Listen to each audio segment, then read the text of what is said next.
-1 equal to 0 and x minus 3y plus 2 equal to 0. x minus 3y plus 2 equal to 0. आता हे problem थोडं लेंदी आहे, आपल्याला काही बेसिक कन्सेप्ट माहित पाहिजे, जे की मी 11वीच्या स्ट्रेट लाईन चॅप्टर मध्ये रिवाइज केलं. आता लाईन बघितल्या त्याचा स्लोप तुम्हाला काढता यावं लागतं. ते फॉर्म्युला मी दिलो. जनरल इक्वेशन ऑफ लाईनचा slope, suppose ax plus by plus c equal to 0 जर एखादी लाईन असेल तर या लाईनचा स्लोप काय येते माहिती? स्लोप येते -a/b. तर a काय आहे? मायनस तर आहेच फॉर्म्युलेमध्ये. a काय आहे? Coefficient of x divide by coefficient of y, coefficient of x divide by coefficient of y, slope of the line. आणि काही टर्म्स मध्ये आपण असेही जाऊ शकता, y equal to mx plus c सोबतही कम्पेअर करू शकता. y चा जर कोइफिशियंट 1 आणला, राईट साईडला x चा जो कोइफिशियंट राहते ते आपल्या लाईनचा स्लोप असते. लक्षात असू द्या, स्लोप इंटरसेप्ट फॉर्म मध्ये आपण जाऊन स्लोप आणू शकता, पण स्लोप इंटरसेप्ट फॉर्म पेक्षा general equation of the line सोबत आपण इझिली स्लोप आणू शकता.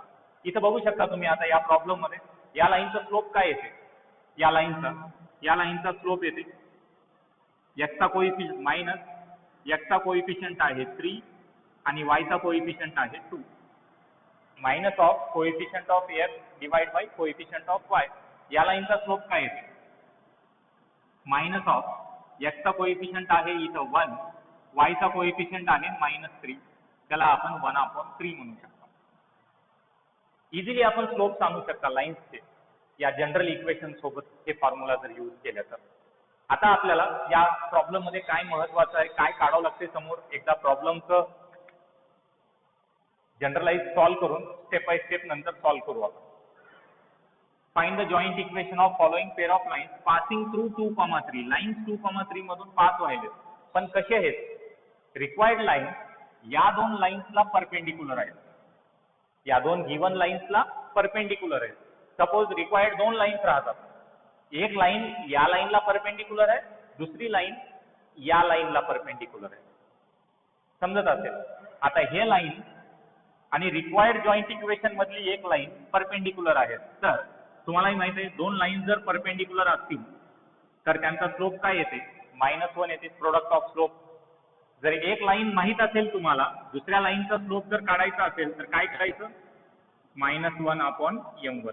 आता या लाईनचा स्लोप तर तुम्हाला माहित आहे, याला परपेंडिक्युलर आहे त्या लाईनचा स्लोप काय येते? याचा रेसिप्रोकल येते, -1/m1 मायनस ऑफ 1/-3/2 ते होईल 2/3. डायरेक्टली रेसिप्रोकल घ्यायचं, नेगेटिव्ह ऑफ रेसिप्रोकल. सिमिलरली इथं तसंच रिक्वायर्ड लाईन या लाईनला परपेंडिक्युलर आहे, तर प्रोडक्ट ऑफ स्लोप काय येते? -1 परपेंडिक्युलर लाईन्सचा. सेम इथं रेसिप्रोकल घ्यायचं, -1/m1 -1/m1 आहे 1/3 हे होईल -3. हे रिक्वायर्ड लाईन्सचे स्लोप झाले. एकदाच रिक्वायर्ड लाईन्सचे स्लोप भेटल्यानंतर रिक्वायर्ड लाईन्स कुठून पास होतात तेही आपल्याला दिलेलं आहे. रिक्वायर्ड लाईन्स पास होतात 2,3 वरून. तुम्हाला मी एक स्लोप इंटरसेप्ट फॉर्म दिलो, स्लोप इंटरसेप्ट फॉर्म.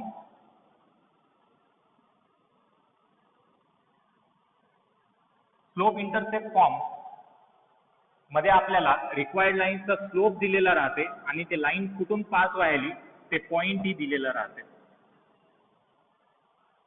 ज्या पॉइंटून पास व्हायली त्याचे कोऑर्डिनेट आणि स्लोप. तर फॉर्म्युला काय येते? y - y1 equal to m into x - x1. हे सगळे कन्सेप्ट कुठले होईल? 11वीचे तर ते मी शिकवलं. आता इथं 2,3 ते रिक्वायर्ड पॉइंट आहे आणि स्लोप तिथून भेटतात आपल्याला. अशा प्रकारे आपण दोन रिक्वायर्ड लाईन्स फाइंड आउट करतात आणि त्यानंतर दोन रिक्वायर्ड लाईन्स भेटल्यानंतर त्यांचं जॉइंट इक्वेशन काढण्यासाठी त्या दोन लाईन्सच्या इक्वेशनचं आपण मल्टिप्लिकेशन करता आणि आपल्याला एक जॉइंट इक्वेशन मिळून जाईल.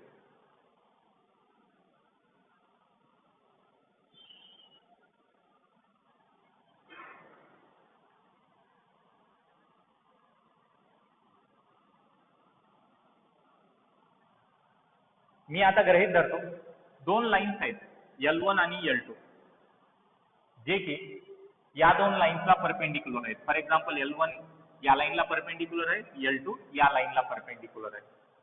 आपल्याला L1 आणि L2 चं जॉईंट इक्वेशन आणायचं आहे. Let L1 and L2 be the two lines किंवा पेअर ऑफ लाईन्स ही म्हणू शकता. be the two lines passing through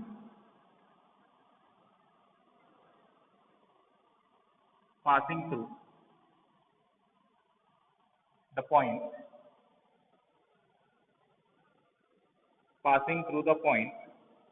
2, 3 and perpendicular to line 3x plus 2y passing through the point लिहू, perpendicular नंतर लिहू. मी या दोन लाईन्सचा स्लोप लिहून घेतो. Slope of line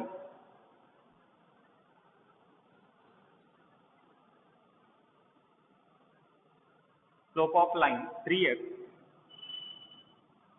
plus 2y minus 1 equal to 0 is, या लाईनचा स्लोप काय येते? Coefficient of x divide bye coefficient of y याचं negation minus of coefficient of x आहे 3 divide by coefficient of y आहे 2. या लाईनचा स्लोप येते -3/2. त्यानंतर दुसऱ्या लाईनचा slope of line x minus 3y plus 2 equal to 0. x minus 3y plus 2 equal to 0. स्लोपचा formula काय? Minus of coefficient of x divide bye coefficient of y. Coefficient of x आहे 1, coefficient of y आहे -3. हे होईल 1/3. Minus minus cancel होईल 1/3. आता आपल्याला या दोन लाईन्सचे स्लोप मिळाले, बट रिक्वायर्ड लाईन्स L1 आणि L2 कसे आहेत माय? या दोन लाईन्सला परपेंडिक्युलर आहेत. As required lines L1 and L2 are perpendicular to 3x plus 2y minus 1 equal to 0 and x minus 3y plus 2 equal to 0. Required lines या दोन लाईन्सला perpendicular आहेत. मी जर म्हणलो L1 या लाईनला परपेंडिक्युलर आहे, तर L1 चा स्लोप काय येते? दोन परपेंडिक्युलर लाईन्सच्या स्लोपचा प्रोडक्ट आपल्याला -1 आहे. आताच मी फॉर्म्युला लिहिलो पण होतो. दोन परपेंडिक्युलर लाईन्सच्या स्लोपचा प्रोडक्ट -1. आपल्याला जर एका लाईनचा स्लोप माहित असेल तर दुसऱ्या लाईनचा स्लोप काय येते? -1 अपॉन माहित असलेल्या स्लोपचा रेसिप्रोकल. डायरेक्टली रेसिप्रोकल घ्यायचं. Negative of reciprocal. Slope of lines L1 and L2 are -1 upon या लाईनचा स्लोप काय येते? -3/2 and -1 अपॉन या लाईनचा स्लोप आहे 1/3. Therefore slope of line L1 and L2 are, negative negative cancel होते, डिनॉमिनेटर न्यूमरेटर मध्ये जाते 2/3. या लाईनचा स्लोप येते 2/3 आणि या लाईनचा स्लोप येते 3 न्यूमरेटर मध्ये जाते -3. आपल्याला आता रिक्वायर्ड लाईन्सचे स्लोप ही माहित झाले. रिक्वायर्ड लाईन्स आपले L1 and L2 आहेत, त्यांचे स्लोप माहित झालेत आणि ते कुठून पास होतात ते पॉईंट माहित आहे. तर आपल्याला आता काय यूज करावं लागते? Slope intercept form.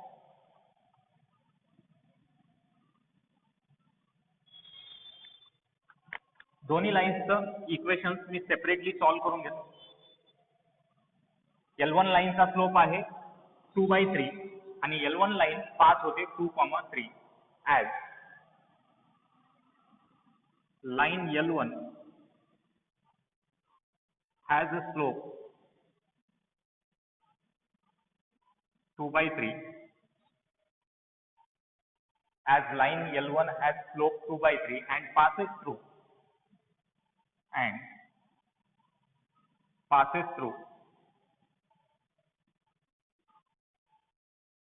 कुठून पास व्हायला 2,3 आपल्याला एखाद्या लाईनचा स्लोप माहित आहे आणि कुठून पास व्हायला ते पॉईंट माहित असेल तर स्लोप इंटरसेप्ट फॉर्म आहे y minus y1 equal to m into x minus x1 काय आहे हे slope intercept form x1 y1 काय राहतात ज्या पॉईंटून पास व्हायले त्याचे कोऑर्डिनेट by slope